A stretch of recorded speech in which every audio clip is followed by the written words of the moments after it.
make sure y'all remember I said originally that camera's going to stop working. Hi. Okay? Make sure y'all remember that. Which one? That one right there? What's wrong with the camera? Well, it's failed us. I'm just telling you. It has failed us multiple times. It had a 30-minute time limit, and I changed it. It has failed us where after the episode, he mad. This is what he does. Look, this is what happens. After the episode, he goes over to the camera like, all right, let me stop this. And then this is what I see. This disappointed face. Look, just grab a bag of shrimp multiple chips times. and you're good. And so I'm like, we came up with this plan of, look, what is ridiculous? I've been shooting sermons with my phone, right? It hasn't failed me. And then he has a phone. We got these $1,000 cameras in our pocket. Meanwhile, and I'm like, look, why don't we just use our phones? Let's just use our phones. And he was like, yeah, you're right. And then he rolls up into the garage with this thing again. And I'm like, let's give it a shot. Let's just give it a shot. What are you doing? Yeah. Was it user error? Yeah, it was. Yeah. Well, we'll see. It's not even recording right now, is it? Ladies and gentlemen, welcome back to Black and Blurred. This is Brandon. Darren did his high in the beginning, and hopefully you didn't hear it. Guys, we have some guests here. You heard them talking in the beginning as I was venting, but it's two of my brothers. One, we've mentioned, Darren and I have mentioned our church, Peace City Church. We have our lead pastor here, Eric So. What's up? And our brother Danny Chung, who is also he's a planting pastor, planting, soon to be pastor, planting currently. Exactly. Okay. All that. that. Face planted that. Yeah. I mean, whatever the definitions are. When I got down here, I had no idea what I was doing. It's just leader of leaders. That's what I tell myself. Leader of all leaders. They came up to me with a plan. It was like, you know what, we're gonna call you a pastoral resident. Yeah. And I'm like, right. No. What is a pastoral resident? It's church planter in residence. Church planter in residence. For what's to come. He's getting ready to start a church. He's getting ready to plant a church in College Park. Yes, appreciate it. Honored to be College here. Park. And the name of the church, is that a thing we're doing on this or? Nah, the reveal isn't yet. Okay, the reveal isn't yet. Yeah, all right, yeah. well, the name soon to be coming. What are you saying? Let's just move on to the topics, man. Look, you guys want to hear a funny story? All right. Danny came back. Danny came to the well when Eric and I were at the well. And, you know, he had some pastoring under his belt. And he came to the church and he was like, look, I'm ready to go on to the next phase that the Lord is taking me to. You know, I'm a pastor. He's made me to be a pastor. I'm here to lead. I'm ready to lead. It was like 2 weeks in. Yeah. Not even. I'm ready to lead. I'm gonna tell you my version after this joint right here, man. And so Matt is like, Matt Klingler is the lead pastor at the Well Community Church, and he's like, hey, you know, link up with Brandon. And then he tells me, you know, link up with Danny. I'm like, all right, cool. So I hit Danny up like, hey, you know, meet me Sunday morning. We're gonna link up at around 6 a.m. Up at the church. He's like, all right, cool. And so we get to the church, and this is January, y'all. January. All right. And so he's like, hey, B, what up? I'm like, hey, so here's some salt. We got to salt this parking lot. He's like, dog, what? There's nobody there. It's literally Brandon and I. I just met Brandon. I've had a myriad of experience in pastoral ministry, like Brandon said. All right. I come to the well. Maybe. I come to the well. Brandon hits me up, literally gives me a cup of salt and says, salt the steps. Salt the steps, bruh.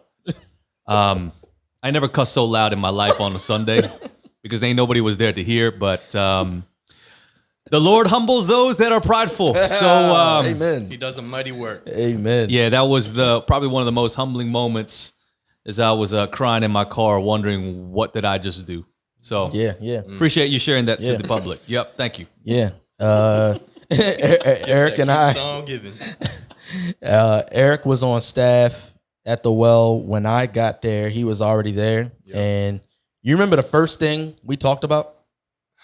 I don't. The very first thing we talked about was cigars. Really? You came up to me in the annex. You were like, I remember the annex. Hey, I heard you smoke cigars. And I was like, yeah, You smoke cigar? He's like, yeah, How man. did I hear that? We got. That's why I was shocked. I'm like, wait, what? What in the world? How did I hear that? And then you told me the story about you and Lisa on your honeymoon when your first stick was a Cohiba. Not a Cohiba. I mean, was it not? It was. Shoot. Story's fake. But yeah, keep going. Cuban. Oh, it was okay. It was a Cuban. We don't know what it was, but it was Cuban. And it like put Lisa on her back. Yeah, it hit her. First of hit all, her shout hard. out to Lisa for having smoked with you on the honeymoon. Right. Shout out to Lisa. Yeah. And then you were like, That was her first and last. Yeah.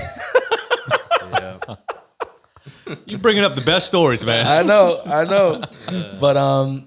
But yeah, you were on staff and now you're lead planner of Peace City Church. You want to share a little bit about how that happened, how you went from where you were at the well, or how you even got to the well quickly and into church planning?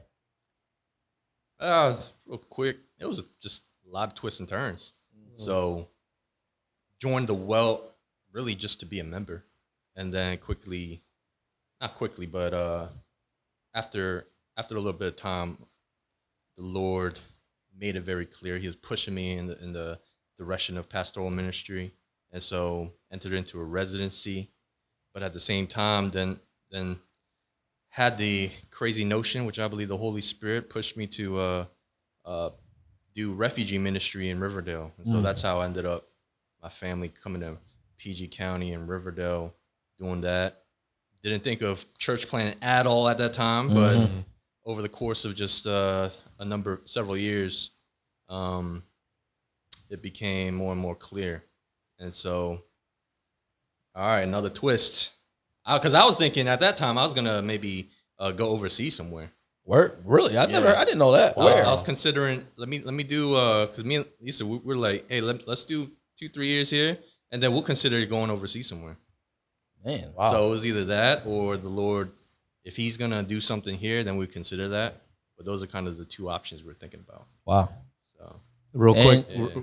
Oh, are we getting serious? No, I mean we can, but we're about to when I start saving lives. Yeah. When All I right, start saving saving lives. Why are you lives. looking at me? Yeah, like yeah. You bet. So we're talking about, are we just putting people on blast? So blast. Eric, What you all got? right, I love Eric, and he and I grew up together, and we grew up in a predominantly Korean American church.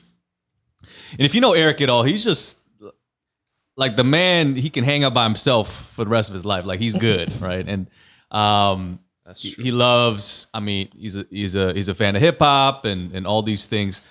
He texts me randomly one day, and I was like, "Hey, what's up?" And he's like, "Yo, I'm about to help this guy move, and I'm here.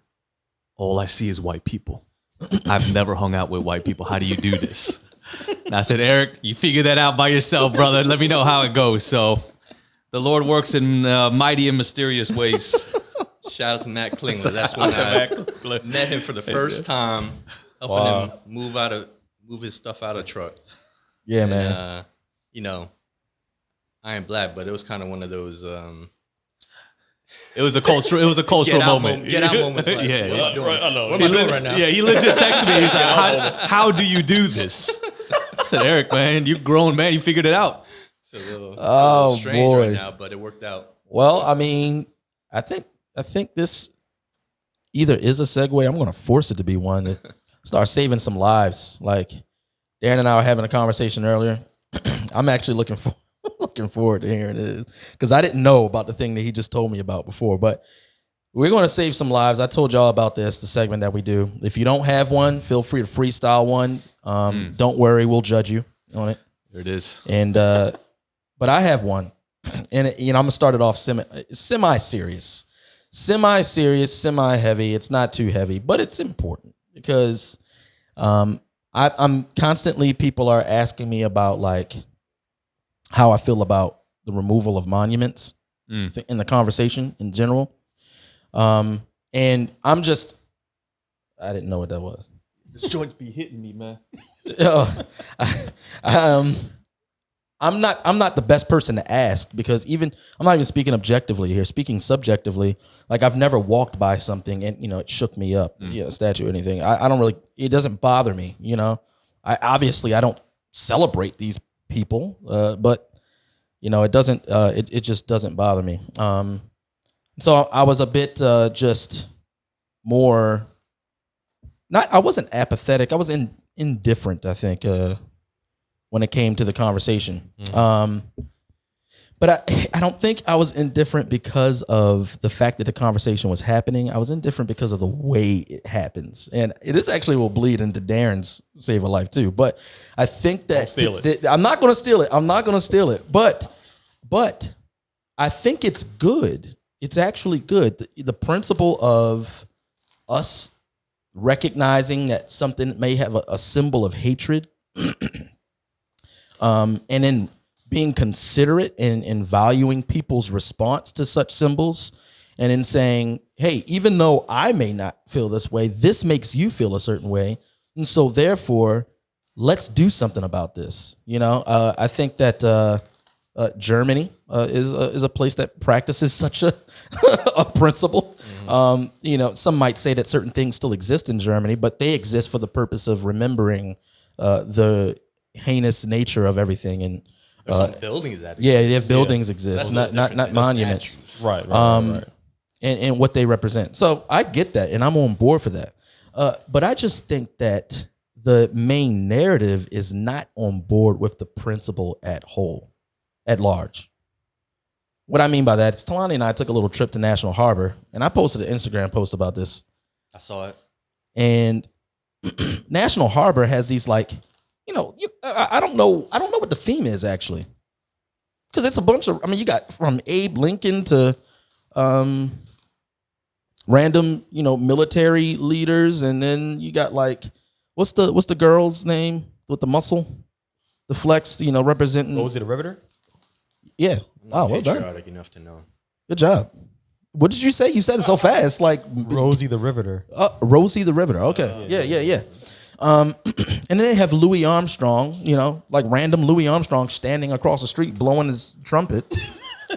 But he's directly across from Marilyn Monroe with the iconic, dress up blowing the air up her dress thing to lift her dress up. And she's pushing it down. And just the symbol of Marilyn Monroe has always been a sex symbol. Meanwhile, this is in complete contrast to what I believe to be a push for women empowerment. A definition that I would use is recognizing the inherent dignity and value of women that's been missed in a lot of different ways. Meanwhile, today, they still exist as sex symbols in a lot of different ways. Music, movies, even in National Harbor with this monument of an iconic sex symbol, Marilyn Monroe. People don't even recognize who she was, as a person. All the iconic moments of Marilyn Monroe have some type of link to sex, from her happy birthday singing to her dress being blown up. And there is no connection being made. And this principle of recognizing the messages we send with our monuments doesn't seem to be a holistic message to me. And so my Save a Life is, don't ever go to National Harbor. So let's hear Darren's.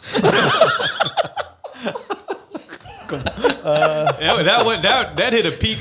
I know. And then we just stood. My hope is this. My hope is that the peak is strong enough to pay off and account for the downfall at the end. We were all gonna do a base jump, and we realized we don't have any parachutes, so we're just standing at the top on the way down. Yeah. That's really what it is.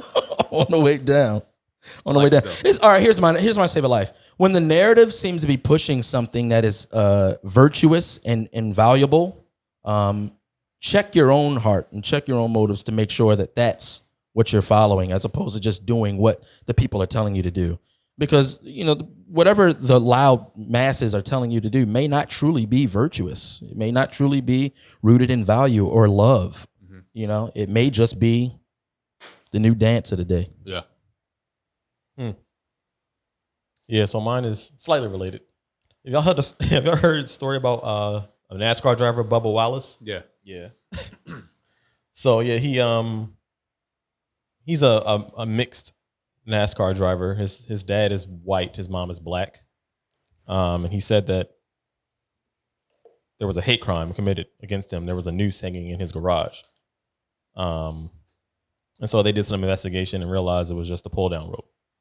And it reminded me of The pull down rope to pull down the garage door. right. And every one of the garage doors had that rope. No, What do you mean no? they released a picture. Yeah. It's different than a normal pull down rope.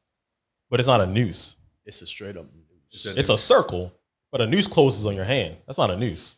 That joint look like a It noose. couldn't hang a cricket. It was like this big. No, it looked like a noose, man. Nah.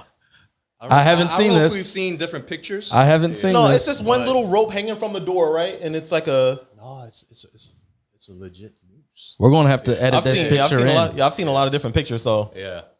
I got to see what you saw. Hey, but keep going. I want to Yeah. do your thing. But it reminded me of. So the outcry is, racism, obviously. NASCAR released some statements about it, but of course it can't be biased. But the main statement is Black Lives Matter. They had they pushed his car around the track. A lot of the white NASCAR drivers pushed his car. And one of his sponsors is Black Lives Matter. There's just a lot of outcry, assuming, because my how to say life is assuming that this has been discovered to not be a racist attack on him. Right. But there's a lot of outcry about the attack, but none about what has been investigated. So it reminded me of Jussie Smollett when he said that he got attacked by two white dudes wearing MAGA hats at night. And everyone was outraged. And if that's true, people should be outraged. But it was turned out to be false. That's got to be one of the top 5 most. And ridiculous nobody stories says anything about that. ever. That joint was crazy. But my point is that it seems like I don't even know what to say. it seems like there is this search for victimhood. Yeah, that's the word that just popped in my mind. Everybody wants this victimhood. Even I've seen on Facebook people attacking these businesses that are racist. This dude posted a racist status, and so they want to be upset so much that the person releases a statement. They release a statement apologizing, right? I'm like, no, screw your apology. It's like, so what do you want then? You know what I mean? Like, so what do you want? You can make 2 choices. You can just continue to be mad and say they're racist, or just not go to their business. Now watch how easy this is. What is your save a life? Don't do that. But the difference is that Bubba wasn't the one that he wasn't the one that reported the sighting of the noose or a would-be noose. He didn't actually find it. Yeah, he didn't find it, or he didn't It was even his see it. It people's. was his crew. So I think that would be a key difference between those Jussie two Smollett. scenarios. There is a victimization mindset in one, and Bubba was it wasn't something that he created in order to gain any sort of merit, if that Sympathy. makes sense. Yeah, Yeah, I don't think you could pin this one on Bubba. Yeah, I think there's that would be the key difference. Though I get what you're saying. Yeah. I've never even heard of this. Oh, really? First time? Yeah, I mean, yeah, this is I don't even know who this guy is. He was the one that said we need to take down all the Confederate flags from NASCAR. So he said said it that. first? Or I he think it was like he last the week big or something voice? like that. Huh. Or he was a huge proponent or an advocate for it. Got it. Is he the? So this is is he the possibly a only response black to He's the that. only NASCAR black driver? NASCAR driver. I see. So from that, you saw obviously in the cultural climate we're in that there needs to be a push for change, reform, and then with this, however this was concocted, whether they said it's a noose from last year. The interesting thing though is like in 2 days they were able to confirm, hey, this was not a hate crime, and it'd be sounding a little fishy. You know what I mean? It's a little funny, but Yeah. they did recover photographic evidence Yeah. that it was hanging there like a year ago, like last year sometime. So it's been there. Yeah. It was just now someone saw it and realized that is a noose. Why is it there? And so that's what created the storm. So it's been hanging there. I don't know. No one knows who put it there, why it's there, and why it's a noose and not a regular rope string thing, whatever they use. But that's wild. Yeah, FBI got involved. They did the investigation. What do y'all have? Do y'all have a save a life at all? Yeah, I thought it was kind of a lighthearted thing, so I didn't know. I told you, it's light and heavy. And everything in between. Yeah, you could say that, but then we all heavy right now. Go ahead and do it, man. Be light. Okay. Well, mine is this. I have two, actually. The first is Korean snacks. If y'all ain't know, Korean snacks are highly underrated. They're what we call kwaja, and there's just so many flavors. There's so many options. Darren, mute his mic. So if you've never tried Korean snacks, highly recommend. And they're cheap. You can get on board with that. So that's the first now, one. I can attest to something what you just said because you just for the first time let me try shrimp chips. I'm sorry. What was that? Shrimp chips. Oh, shrimp chips. Oh, I thought I said it wrong. I thought I said it wrong. Shrimp chips. Yeah. And they're like Funyuns. Slightly better. Different. Yeah, there's different. It's definitely tasty. It's light, and so I think it's kind of tastes like veggie straws. You ever had those like veggie straws? Let's move on. Let's move on to the second one. With some shrimp. I know what you're talking about. So Korean snacks, number one. Number two is so there's been this uproar of this hot sauce that it's made from truffles. So the brand is called Truff. Yeah, I've seen that. Right. Yeah. So I saw it on Instagram and I saw people just raving about it. The thing is, though, it joint is mad expensive. How much is it? So I went to Whole Foods and they actually had it because I thought it was something you have to order online. So I was like, I'm never going to do that. They had a special, right? Buy two for like $20. By itself, it's like $15. For what? I'm talking hot about a regular, sauce? just like The truffle hot sauce? the truffle hot sauce. I've seen ads online. Right. So what is truffle? It's kind of like it's mixed, it's infused in it, it's thicker. And I mean, every person I've seen, it's like, yo, this is a game changer. They got a video ad too. Yeah. And I don't know if they're real. Like they might be actors, but if they're actors, they're good actors. They're good, yeah. Because they'd be loving the Yeah, sauce. I mean, and this was the thing too. I had friends I've asked because they were posting it online, and I was like, "Hey, yo, is this sauce for real?" And they're like, "Bro, game changer, What? game changer." So you bought it? So I bought it, right? I bought it, $15, $15, and I bought two. Why? One was hot, It's a one deal, was right? mild. 2 for 20, Yeah, but right? when you taste them, they're the same. Anyway, so this is a save of life. The first one was go to any kind of Korean grocery store, buy snacks. This one, do not buy Truff hot sauce. Yo, so no? No. Dog. Well, that's what I was just thinking. No. You hear something? It might be. You hear that? I've been hearing it for like several minutes. The popping? Yeah. I think it's just fireworks. It might be fireworks. Oh, is it outside? I Yeah, thought it might be was something outside. on recording. It's Yeah, I know. outside, I know. know. Look, we've been We're hearing gonna this talk for a about while. fireworks, right? Yeah, I know. Yeah. You've been So hearing no, this. truffle hot sauce Yeah. is a no. Truffle hot. That's wild. Well, dog, as you were saying that, Yeah. what I was thinking was so many good things that have been good for a very long time don't need to be overly complicated. It's hot sauce. It's hot sauce. Now, there's a plethora of hot sauces depending on what you're eating. And we can do that another day on a podcast. This joint right here, it's not that it's bad. It's that it ain't worth $15. It was just Yeah, too what, I hyped mean, up. That it is way too much does it have hype. truffles in it, like mushrooms. It's just mixture with truffles in it. So it has kind of That's an why elevated taste. That's why it's expensive. Come It ain't on. worth it. Come on. Like if I never taste it again, like I'm straight. That's wild because my man Mike Kelsey Mike just put up Kelsey, the yeah. thing. Now this is Shout out Mike Kelsey, McLean. McLean, But, yo. He just put up like an Instagram story saying Game it's changer. Game changer. Man. So I was like, Look, about to go order let me some. be real. Let me be real. I'm never on board when something is so hyped up like this. There's only been one time when I think it lived up to the hype, and that's that time he brought that chicken sandwich into the meeting. Popeyes, yeah, That you man. brought that I Popeye was a- sandwich into the meeting. I was a hater. I wasn't going to cheat on Chick-fil-A. When I bit that thing, Yeah. it's different. Who? Yeah. Oh, well, I think it's I three on haven't one. had a Chick-fil-A sandwich in a long time. Oh wow. So that's like, Oh no, I still eat Chick-fil-A because yeah. Popeyes just makes me feel like I need to go to the doctor. yeah, we gonna die. It makes me feel bad. Because he eats 3. Real quick. What's your favorite hot sauce? Everyday hot sauce. So if you, okay. All right. Real quick. That just changed for me. So Holly got me for Father's Day. She got me this pineapple habanero hot sauce that's on Hot Ones. That hot sauce is very good. I like habanero. Very good. Every day. Yeah. I put it on hot dogs. Longevity. Dang, Classic. Oh, that's hard. Texas Pete. Okay. Oh, that's Not actually bad. pretty good. I like that. Actually, that changes my mind. I was gonna go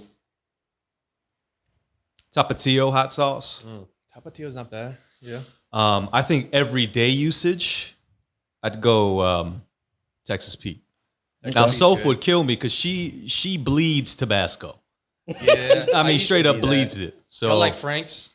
Frank's is really Frank's good is too. good too. Yeah. My favorite, I think, every day has adaptability to different kind of foods. Cholula. Oh, you know what? Yeah, I forgot Cholula. No, you're right. Yeah, He's yeah, right. yeah, yeah. He's It right. goes with a lot of different. Yeah, it does. Some things are only good with certain foods. Yeah. No, that's actually no, good. You're right. That's That's, true. very Okay, good. persuasive. Yeah, Yeah, that's very good. You said That's true. adaptability, so I you like kind the of lost me at consistency. adaptability. I like the consistency Yeah, of that yeah, too. Yes. Yeah. You know what I mean? It's not too runny. Not, but it's not Yeah. too runny. Yeah. Yeah. So going back, look, truff is good. If you didn't tell me it was $15, I'd be like, this joint is banging. If I saw the price tag, I was like, I would never buy this. Yeah. Yeah. I mean, I remember like we used to. People are probably listening. Like, how did you guys get on hot sauce? But I mean, our conversations used to be like this when we were all at the well constantly. Don't expose us, man. Constantly In sermon illustrations. Right. That's why we were talking about this. But my most memorable moment, it's not really geographical, it's more event based, is when I was talking about a very beloved game, especially a game beloved in the black community, and it's called Tekken.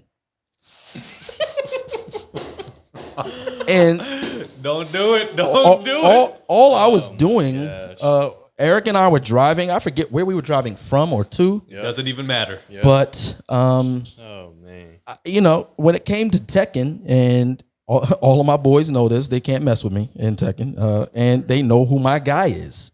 My guy, Dog. my guy. Tell him. As I was talking to Eric, Tell him. I don't even want to look at you. was Who's your guy? Who's your guy? Who's your guy, B? my guy, as we all know him, is Howring. Oh my God! It's still so upsetting. That's who my look. That's who my guy was, and I was just as vulnerable. I was comfortable. I'm just talking to Eric, Didn't and I'm think like, "Yeah, nothing man." of it? Yeah. I didn't think anything of it. And I'm saying, "Yeah, man, that's my dude. I use Howring," and he stops and gives me this look. It's like, that was horrible, but it's to be expected. That's what he said. That's literally what he said. Yeah. He stopped and he's like, "That's man, that was that's horrible, but it's to be expected." So what I'm pointing out is, and what you guys can showcase for all of my people, is that Howring is actually awfully incorrect in pronunciation. awful. Yeah, you might as well say when you're talking about the dude's name. All right. Those are the same. Darren, can those you are make the a same note real sound. quick? Danny, you're taking that mic home. Those are the same sound. The funny thing is though, Eric when he heard that, he immediately tells Look, Eric didn't even tell me the right way of saying it at that point. Yeah. Are you sure? Yes. The thing is, Eric hits me up and tells me, make sure you ask Brandon. And that's exactly who's his favorite. I didn't even know it. I get back to the office, and the first one I see there is Danny. Danny wasn't with Eric and me. Danny doesn't know anything about this. So life goes on. I'm just chatting up with Chungi right now. Yeah. First thing he asked me, hey, who's the person you use in Tekken? And I'm like, wait, what? What? And so, gentlemen, can you please save our lives once again and give us the correct pronunciation? Horang. Horang. When I play the game, that's exactly what he says. That's exactly what the guy says. Hwarang? But you didn't know that. No. Hwarang. Yeah. You didn't know that, though. No. Right. I never paid attention to it. No, he Hallrang. Yeah. That's his name. It's crazy. That's his When name. you told me that story, I played the game. I'm like, I thought these were sound effects. Hold on. I thought It's these not a sound effects. noise. Wins. Hold on. Learning Wins. experiences, man. Oh my But gosh. I mean, these fireworks are going crazy. But Yeah. in our just ability to have conversations and talk, there's a link that we have just in society as minorities. The experiences are different. Whoa. Save a life. Did you already give one? Did you give a Save a Life? No, I didn't. Oh my goodness, I'm so Real sorry. quick though. Real quick. Save a life. Yo, it's about that time where I got a lot of trees around where I live. Mosquitoes. And so right now, there's a lot of mosquitoes. I got a solution for that. But there's also a lot of flies. You got a solution for that too. It's disgusting. Well, I I'm not talking about yours. Okay. Well, there's an outdoor one, which is Victor Fly Magnet. Okay. Look that up on Amazon. That joint's disgusting. But it works. Flies it kills. It's disgusting. But the indoor one is called Bug Assault. And it almost looks like a super soaker gun. yeah. It's yellow. Yeah. Yellow black, and you pump it up. So the ammo, you use salt. Oh, you told me. I want to buy this. Yeah. I'm saw buying that this on, tonight. So I TV. saw this ad one time. It looked too cool, and so bought it. Got him. Copped. Put salt in. You pump that joint like a shotty. You know, have a little patience. Wait for a fly to land somewhere. Point at it. Doug, Knock them out. Cold. take my money. But the thing is, I'm in. it's a fun. lot of salt though. It is. I saw you do it. It's worth it. It just sprinkles It's around worth the it. house a It's little worth bit. it. It's fun. All right. Yeah. He's Black on the and hunt. Blurred, brought to you by Bug Assault. Bug Assault, yo. Yo, that mic It's a is little- nice, man. I can't get over Flies, it, come man. get this It's word. a little pricey. It's like $30, but Worth it. you're gonna have fun. Too You gonna Danny, have you out. You already bought hot sauce. You Yeah, gone. you spend your weekly budget on Trump. You're not gonna buy no Bug Assault, man. You done. fun. You Pop some done. Cholula and Bug Assault. Okay. All right. Next. Look, hey, I'm sold on that. I'm sold on that. And I might miss on purpose just so I can get a couple shots out of it. So you can't hit it while it's flying? Is that they're saying they're not to do that? I mean, if you're nice with it, Oh, come on now. I mean, yeah, Hey, you can try that. So it just sprays a bunch of salt. Yeah, it's So just the a chances little, of hitting it are pretty high. a little Buckshot. pinch of salt. Wow. So it smacks them out cold. salt buckshot. Yeah, that's I'm really down. what it is. Yeah, Genius. It is it's genius. genius. I'm down. Anybody ever like put salt in a straw and then spray it, like blow it on you? It hurts. Nah. No, that's weird. Hit me with the plus real quick. All right, moving on. Yeah, moving on, So the connections that we have are the fact that we have different minority experiences, but it's a minority experience. I think that's the both uniqueness and the similarities that we share, and we're able to bond over in different instances. But recently there was something that like we've talked about this in segments over the years of us knowing each other, but given the climate now, you two started a podcast as well, right?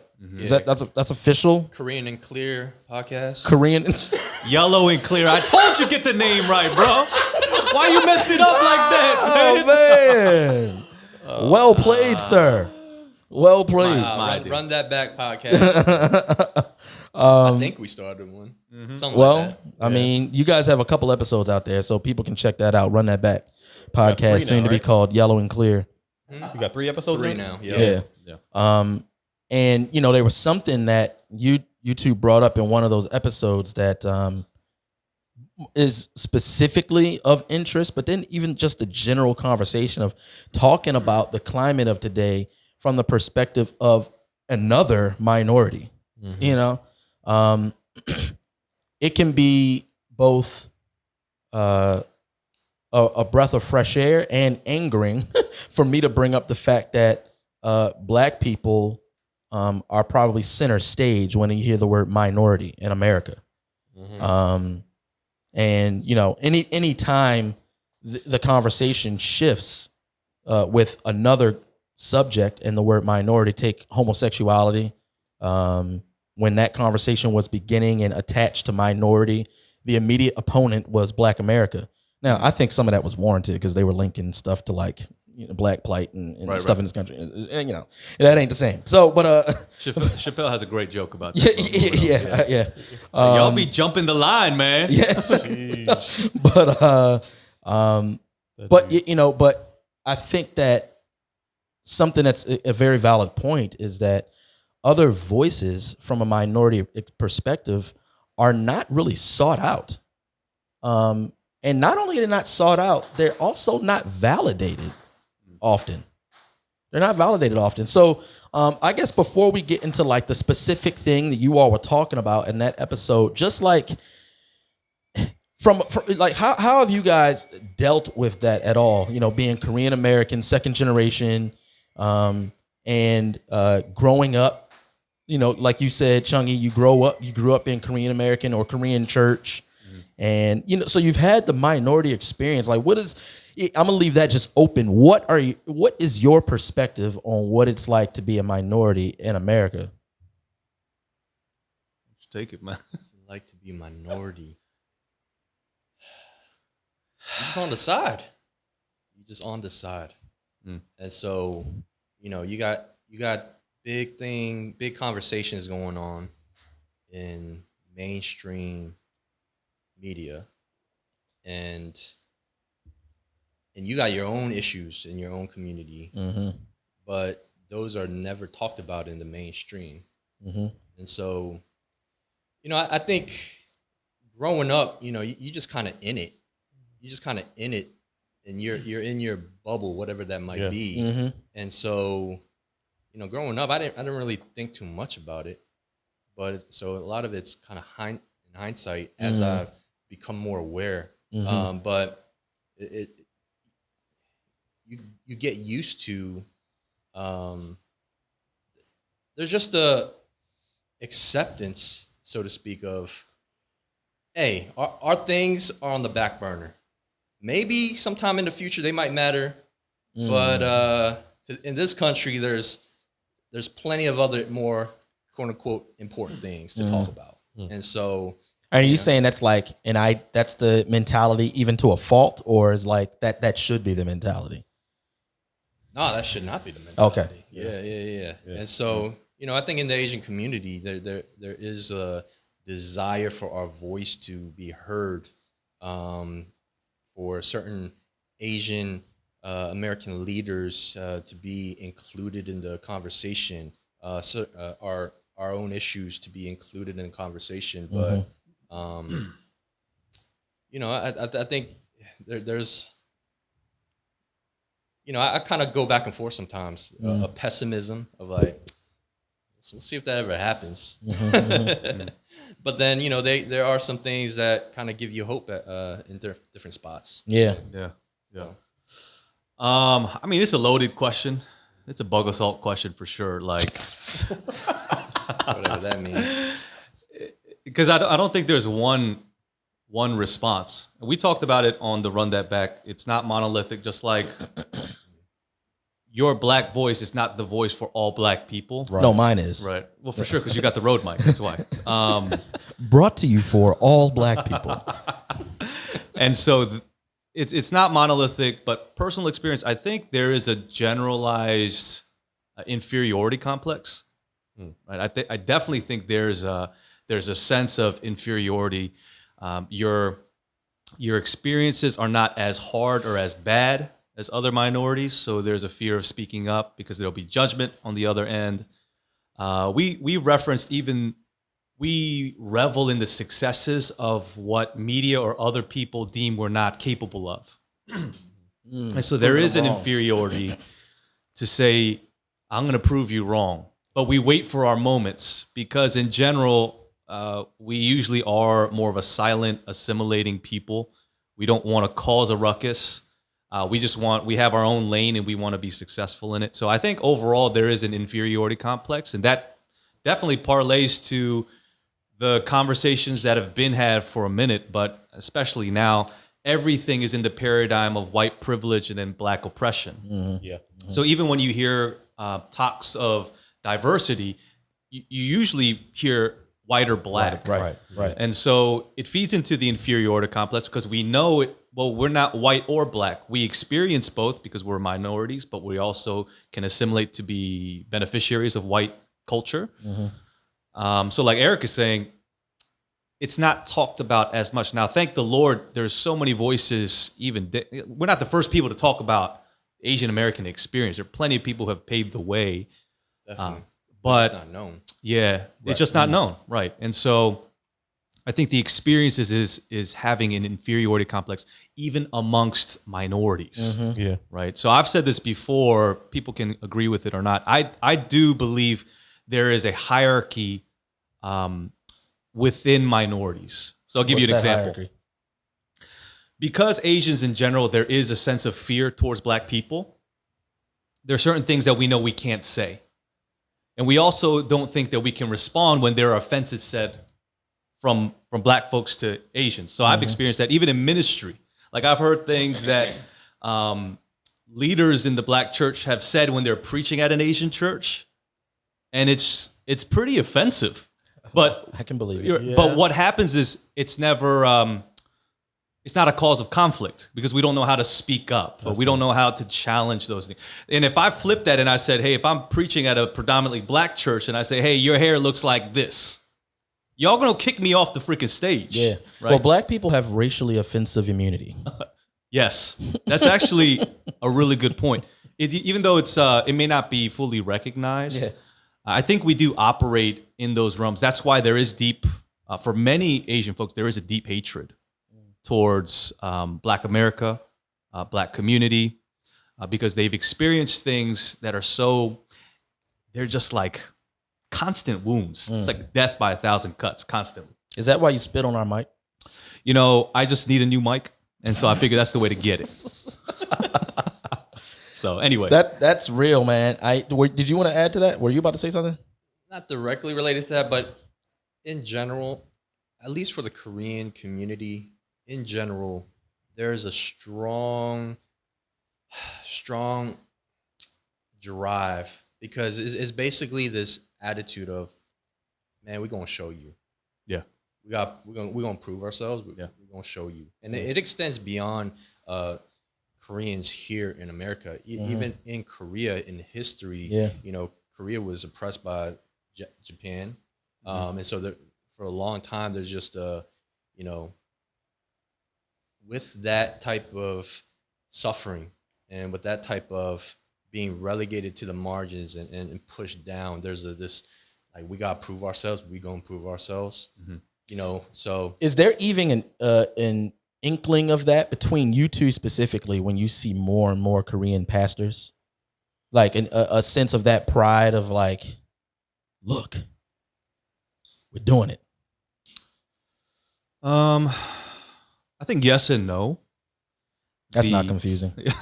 I mean, just to be honest, I think one of my biggest struggles in leadership is I find so much pride and validation in leadership as a whole and pastoral ministry. And so I enjoy being one of the few, if that makes sense. It's like, let me ask Danny. Yeah, that Danny makes has sense. the experiences. Danny is the one that's been in it for a minute. And so I revel in that. I enjoy that. I didn't realize that until I see other voices.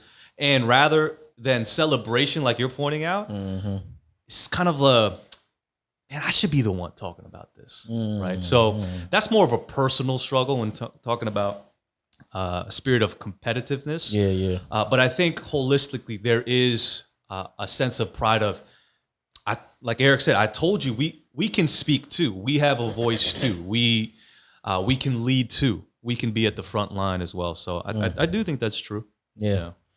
You know, even in this conversation that I started with, it has. So we started with the general similarities between us as minorities in America, and then that kind of has a divergence with our individual experiences within our ethnic groups. But then it comes back to a convergence that you guys brought up in one of your episodes, and the fact that, you know, the connecting piece is the stores in the areas that we grew up in, and the stores that are owned by your community. our parents. Yeah, your parents. Right. And there's a connection there.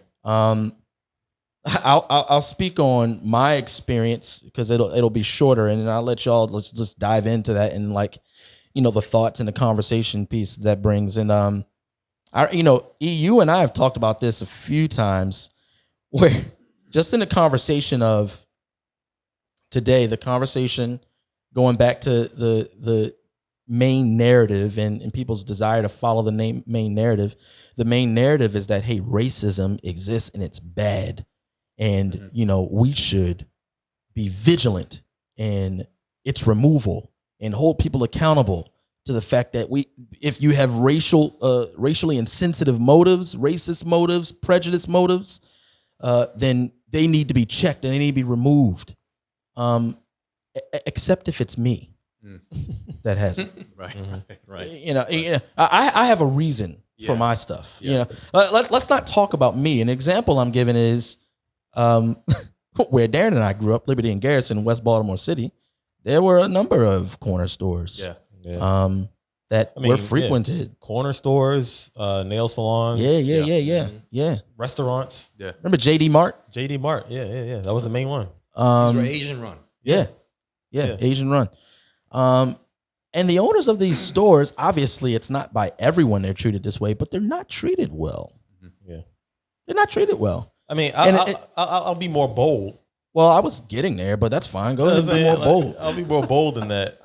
Hey, what are the other noises, man? I want to know. We'll show it to you. I want that every time I say something. Okay. I don't get that anymore. So, not only were they not treated well, and this is only my personal experience. This doesn't mean that what I'm saying is true all across the board. But I have never seen in person a black person disrespected by a white person like I've seen black children disrespect Asian store owners. Right. I might Like join you on that. the blatant disrespect, as if you aren't human. Inferior. Yeah. Like Inferior. you are not human. Yeah. You can't speak English. Mhm. Maybe because a lot of them were older when we were growing up. So a lot of them didn't speak English. You can't speak English, so I'm gonna steal from you. I'm gonna cuss at you. Yeah. You know what I mean? Like it was just like I remember looking at that stuff like, ooh. Yeah, I know. Right. And I tried to work. It was intentional. Like I would try to work so hard for them to not perceive me that way. Because when I came in the store, I knew they were looking at me like, oh boy. Yeah. Here we go. Yeah. And I always be like, hi, how are you? You know what I mean? Like trying yeah. to be so nice because I would see them just getting like, this one girl almost got beat up. She didn't know. She didn't know it was about to go down. But so I mean, I've never seen in person a white person talk to a black person the way I've seen some black people talk to Asians in stores. I mean that. How do I say this? Like even Eric and I's experiences are also uniquely different. I didn't grow up in the city or the inner city or any sort of urban context. I was in the suburbs. A lot of friends, like you said, first generation immigrants came to the country and they found success in local businesses. That's why it's so hard, even for today, when we talk to our parents about, hey, racism exists or anti-blackness exists. It's such a hard concept because it's been so forged in the minds of our parents, first generation Asian American immigrants. These are the people that directly have negatively affected me so much. So no matter what you say, my experiences will supersede what you're telling me. So I can even agree that anti-blackness is true, but it's just as equal, if not worse, my own experiences with the black community.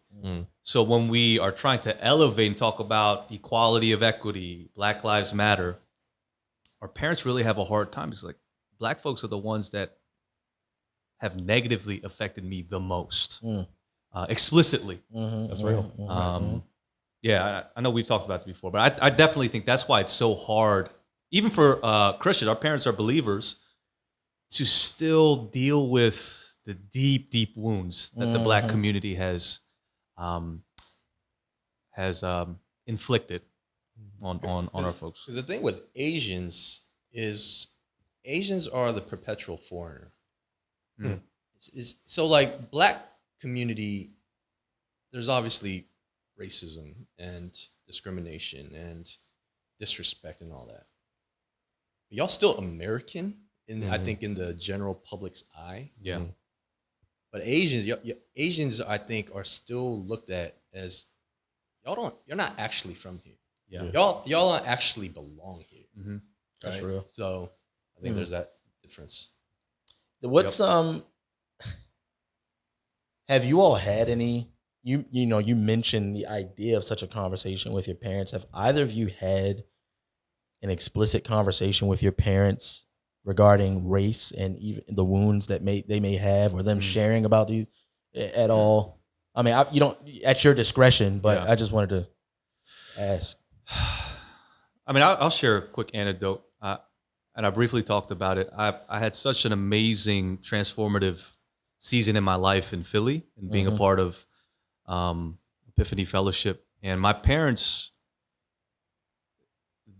they didn't understand why I was at a Black people church. That's how they worded it. And we have a hard time communicating, not because of a language barrier, because just relationally. And it's hard to convey, excuse me, just the value of being within the Black community. And so when they visited for a Sunday, it was obviously a culture shock for them. But that was probably the first time where we had an explicit talk about my perspective, how it shifted towards Black folks in general. And my dad, he shared with me in the past, he really has a hard time talking about the model minority myth, like, because he worked hella hard, man. Like, he's successful, and he works for the DOA for 30 years. He's an executive there. So his mindset is, you work hard, you be successful. And that's in any mindset within Asian Americans. But growing up, he just had it's not that he would drop explicit racial slurs, but it's the attitude, right, towards Black people. But there was a shift when we're talking explicitly about, I want to know what you think after experiencing just one Sunday and seeing the changes even in my own heart. And I shared this on our podcast. He was silent as we were eating these cheesesteaks. And I asked him a few times, and he didn't say anything. And finally, he turned to me, because I was expecting him to say, I don't like these people. And he looked at me and said, I'm so proud of you. Because one Sunday experience has shifted a lifetime of belief. And so now that's few and far between. It's not like we talk about race all the time, but I did see a pivot from, I despise these people groups because it is monolithic in my mind. The racism, being bullied, beat up, he immigrated here when he was in high school, to I never had to see value until I experienced just an ounce of engagement, of reciprocity. Yeah. So I think that's why it's so powerful for us to speak to our parents and to have those conversations and see that there is such value in these things. So, yeah. Man, what about you, E? I think for me and my parents, it was more gradual. It was interesting just growing up. I have clear experiences, memories, where my parents would, in elementary school, and even going into middle school, high school, they would at certain points, in a slick way, try to discourage me and kind of try to guide me away from Black friends I had. And at that time, I was just like, my reaction would be, "The heck you talking about? You hear yourself right now? What are you talking about?" And at that time, they were the parents. They never brought me to their deli and made me work there. And so growing up, I kind of just had an ignorance about what they experienced, yeah. And it was only until later in life where I understood, and where we talked more. And some of that, I also didn't have a great relationship with them, so I didn't really talk to them. And so, but as we've mentioned, it actually, this reminds me of even police officers and their constant negative experiences with the community. Black community. I mean, it's similar where Asian folks had just constant negative experiences and just hardened their hearts. And so there would be multiple times of those kind of little sly. It wouldn't be blatant. It wouldn't be explicit. It was like, just trying to like guide me away. Yeah. And I'll be. It would piss me off. I'm like, that's my friend. What are we talking about? Yeah. And it'll be funny thinking back because, I started listening to rap from a young age, and anytime where it'll be hilarious because, when you're young, it's your parents driving you around. It was my parents driving me around everywhere, whenever going anywhere, and we just had the beautiful auxiliary cable, and whether it was the Walkman. Some of y'all listening, you ain't gonna have no idea about that. Walkman. That's wild. Headphones was like that. Discman. Exactly. Walkman, Discman. Shock Discman, protection. yeah. And so I know about every that. time It didn't work. I would hook up my music in the car. Yeah. And everywhere we drove, they'd be listening to rap music. It's funny because, all types of things being said.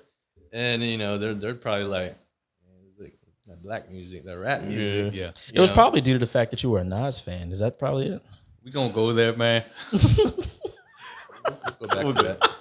Nas one, though. Yeah. He said Nas. But yeah, and so for me and my parents, it was more gradual. I think they saw my relationships with different friendships, as well as I think just their own growth as believers. Because I think intellectually, biblically, Bible knowledge wise, they knew like you're supposed to value everyone, but their experiences said something. The wounds is telling them different. But then I think over time, even as I continue to put myself intentionally in disciple in multi-ethnic and cross-cultural environments, they saw my commitment to that. And I think that really continued to push back on some of those prejudices. Right. And I think, now there we've had some conversations where there is an awareness, like, and a realization that previous and past years, that their thinking was wrong. And so there was a more gradual growth. I want to add to that real quick too. I've learned that we have to show a lot more grace towards our parents, because the mentality I've seen in myself and others is we put them in our position. But they're not privy to relationships they didn't have. Our children will be a lot more equipped than even us, right, in terms of diversity. So they didn't have the experiences or the opportunity to experience healthy relationships with people that they deemed less than or what have you. It's like even what Eric is sharing, Eric brought in opportunity for his parents to see what healthy relationships can look like. So I think we as young people or younger people to say, yes, we can be frustrated with a sense of stubbornness or hardened heart, but we have to recognize there is a lot of grace too, because their growth trajectory was actually very different. So, for those that are listening that have very kind of your typical Asian believers, right? Believing Asian parents who have certain prejudices towards other people, is to show grace and to actually bring in opportunities, like Eric is saying, bring in opportunities for them to actually witness what value is in healthy relationships with people that are outside the Korean American community, but just at large. But I think that for some, I think Danny and I, we have made intentional decisions to cross cultures. But then there are a lot of Asians who remain in their enclave and in their Asian bubble, so to speak. And so that makes it much more harder. It's about like 3 decisions to make in that, right? and in America, as far as culture, you can shift to white American culture, you can shift to black American culture, or you can stay in your bubble. Is that like a predominant kind of like paradigm very as an Asian American? simplified way. Yeah. Extremely simplified. And even that, we keep saying our people group our ethnicities are not monolithic. Yeah, right. But y'all get what I'm Yeah, saying yeah, about that. But Yeah. It's what's most safe. So But yeah. we talked about there was never a necessity to cross cultures because we were experiencing an okay to good life, even within a church Christian context. So there's never a necessity because I think crisis and chaos will either lead to reform or to greater suffering, right? And so there's really no need. People don't see the need when Eric is talking about or mentioning this enclave or this bubble. It's like, no, I'm experiencing good relationships. I'm doing well spiritually. I'm successful in my areas of school or work. Why would I have to? I'm not a racist. I won't drop the M-bomb or do this, and that. But there's no need to have a paradigm shift of how we think or how we do life, right? And so, I think that's a huge part of it.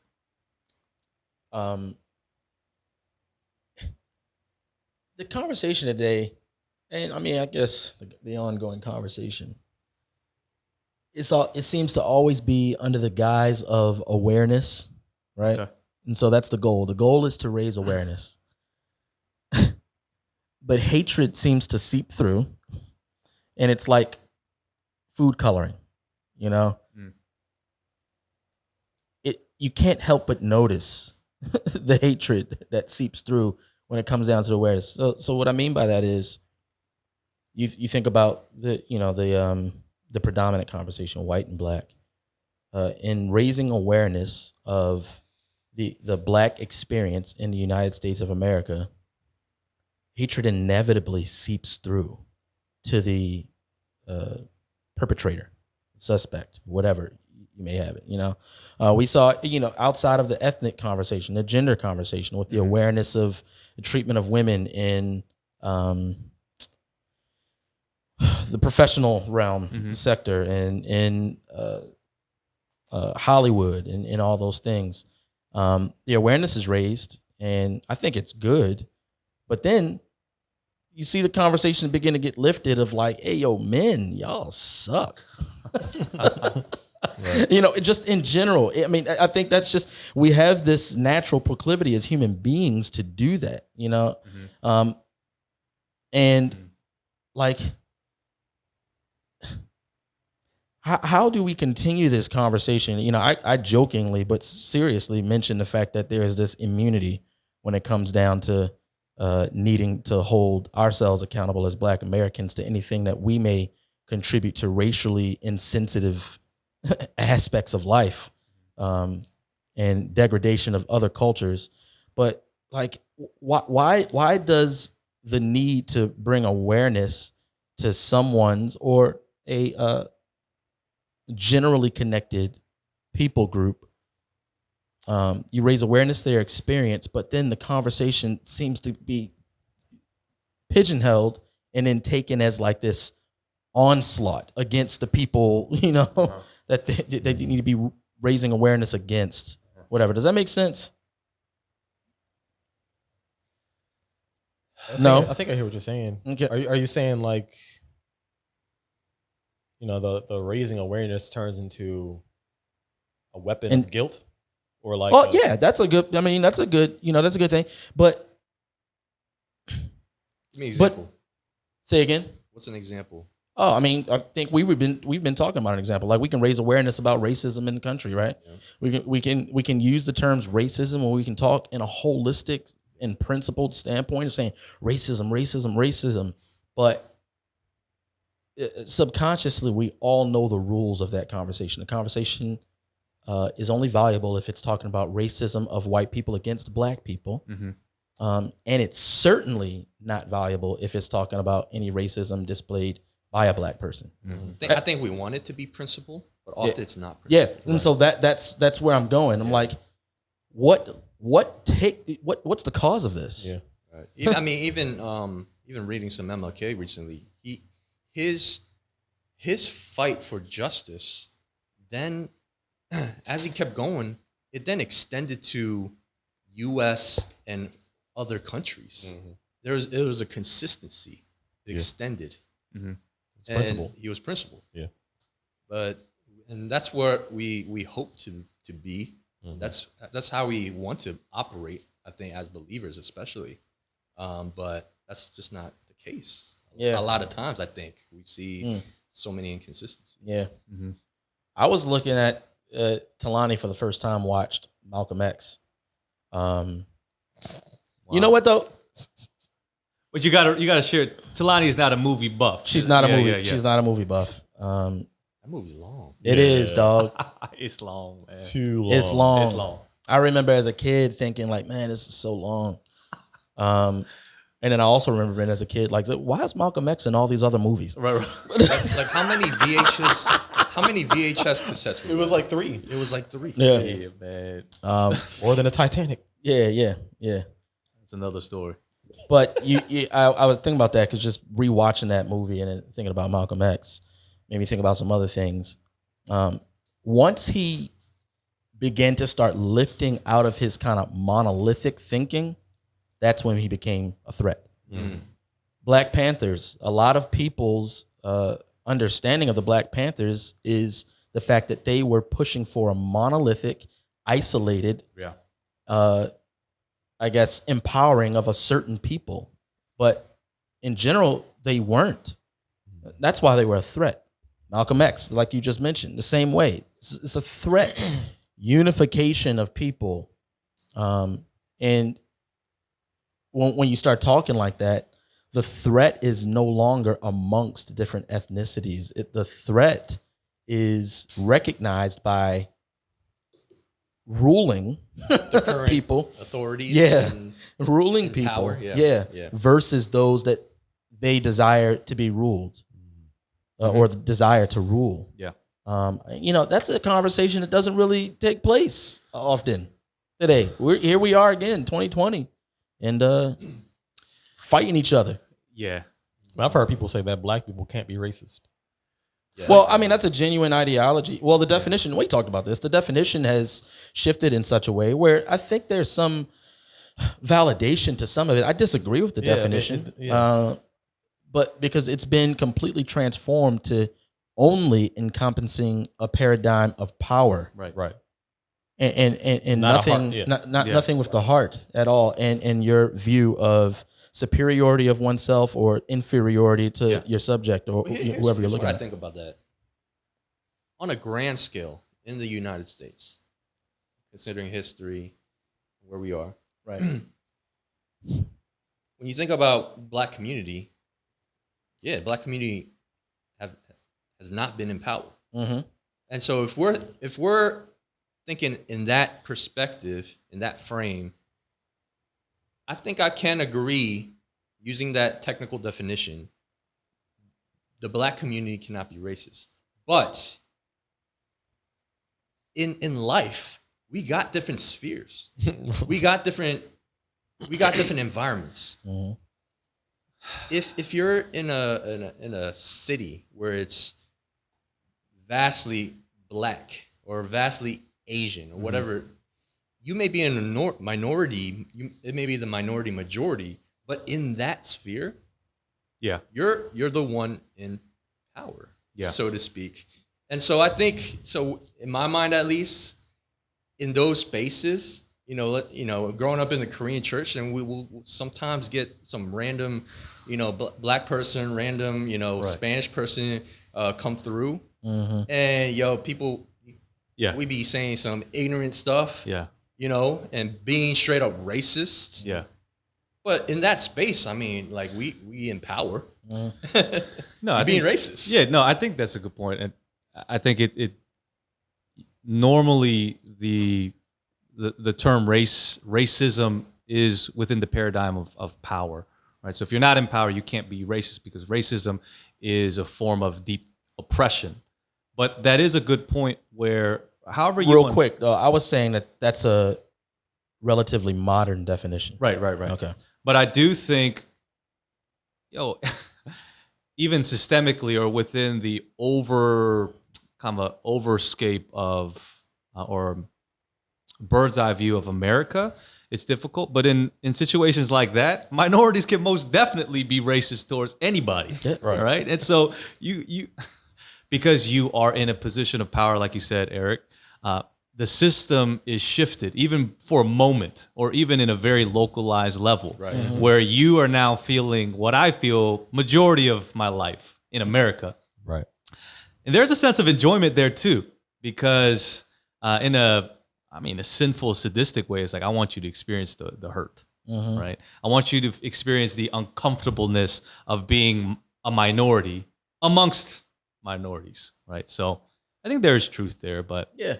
But we would all agree that racism is inherently linked to hatred, correct? absolutely, yeah. And I you think can so. certainly hate someone in a position of no power, that's lacking power. Yeah, I think superiority and hatred, I think that's why a lot of people don't think they're racist, because they may not have an explicit hate towards a black person or an Asian, but you feel superior. Right. And so I think that is a key in how we define our complicity or our advocacy even for racism, because I may not hate you, but I most definitely think I'm superior to you in the way I think, the way I live. That And maybe that's two sides of the same coin. Right. no, yeah, I agree with that. Right. Yeah. Yeah. I think that's a good way of putting it. I would be against the reality of one of those sides of the coin kind of being forgotten. Yeah. And we end up in a place that, a lot of the Pharisees were in when Jesus approached them regarding their definitions of adultery or of murder. It's like, hey, look, I'm cool. I didn't kill anybody. And Jesus is like, what? You think that's what murder is? Yeah. Yeah. But it's actually deeper, and it's actually linked to the heart specifically. Because some people might say, I don't hate Right. black people, or I don't hate or whatever group, but there may be a great indifference and neglect. Like, I don't care about. That's right. Yeah. That's right. It might not get to a place where it's like, yo, I want you dead, or I want you to suffer. Yeah. I want you to be a slave. It might not get to that place, but it's like, basically, you're good as dead to me. Yeah. I got my world. I just care about my world. You don't belong here. I don't care about you. Yeah. And that can exist in anyone. Yeah. Absolutely. And that is where I am. That's where I am today. So that is what we're trying to protest today, right? I think in 2020, it's a lot more common to experience what you guys just described, the lack of care for someone rather than this outright hatred that still occurs in this country. But because of the history of this country, that's what you have left with, that whole I'm better than you, and I don't really, my life is comfortable. I don't really care kind of what happens to your community. I'd rather not be around it, but I don't hate you. I don't want you. I don't want you dead. And if we're saying that's a heart issue, what are we protesting? No, I think it goes beyond the heart issue, though, because we may not have as many. I mean, it's debatable, I think, because we've seen people getting real bold these days. But I think a lot of what we are protesting and seeing and really going against is the systems. Yeah. The systemic, because we may possibly have less hateful people, perhaps, than 50 years ago. But I think what a lot of people are fighting against right now and protesting against is that it's the hateful people that set up everything. Yeah.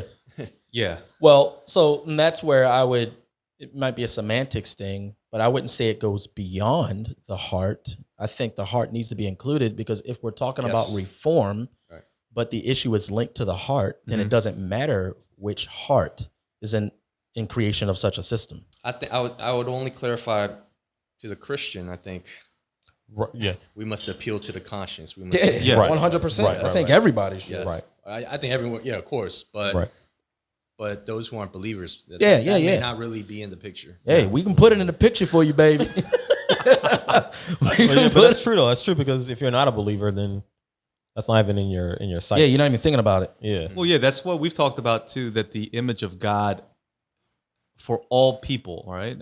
All men and women that have been created in the image of God, regardless if you're a believer or not, there is a bent towards the things of God that is innately within us. So you see people that aren't Christian but are at the front lines of fighting injustices because yes, it's tied to a heart issue ultimately, but it's not simply just that. I think it's easy for Christians to simplify racism as only a sin issue when it has manifested within the systems that we live in. Yeah, people do that to evade accountability. Exactly. You know why? And because it's the gospel has, people have been privileged. People may not agree with this, but people have been privileged to define what the gospel is. Meaning this, for white folks, majority culture, they have been able to systematically deal with theological concepts in the realm of just salvation, rather than that manifesting in what it looks like to truly love your neighbor, right? And so when we hear things like, hey, man, you should just preach the gospel, it's just a sin issue. You're only dealing with interpersonal racism. You're not dealing with the magnitude of other nuances of what racism looks like. But people are privileged to say, well, I only have to deal with this because it is only a sin/heart issue.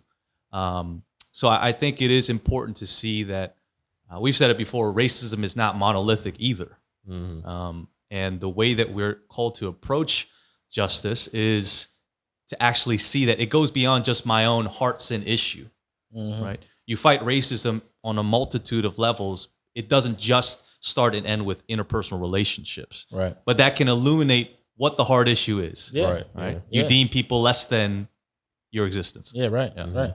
I mean, we could chalk anything up to that. Is people trying to circumvent conviction, right? Like, it's like, hey, care for the widow. It's like, well, I have my own wife, and death is a part of the fall. I mean, that's extreme, but if somebody wanted to do that, they actually could do it. But meanwhile, we're still called to care for about the fruit of certain heart issues or sin, what sin brings forth. And this could be a stretch too, but Get ready to hit the plus.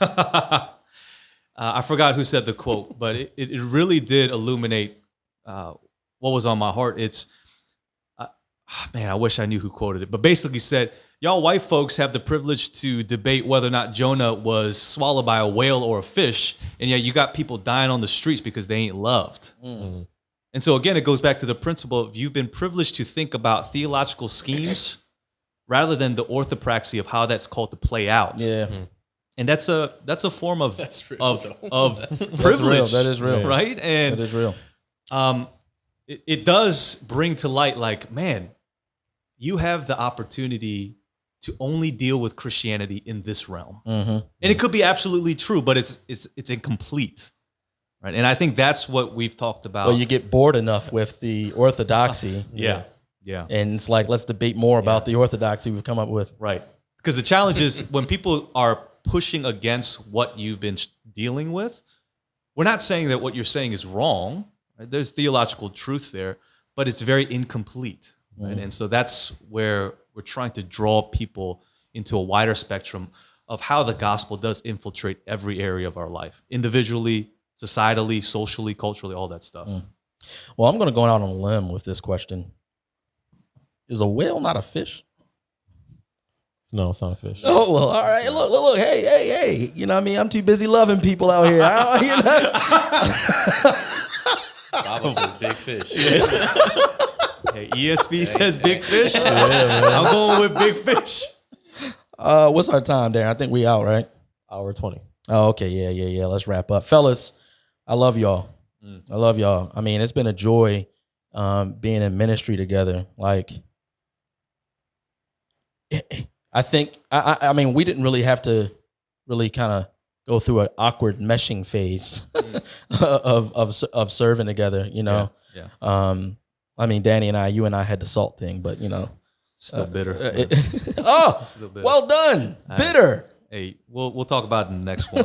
What does it mean to reconcile? But guys, if you haven't already, check out Run That Back podcast. Yes, sir. They have some good conversations on there, even with just 3 like impromptu episodes up, and it's only on YouTube. On YouTube. Yeah. So check that out, and thank you guys for tuning in to Black and Blurred, where we're only gonna do one of 2 things: give you the facts, or share with you our opinion. Yeah, you ruined it. The outro. Give it to them.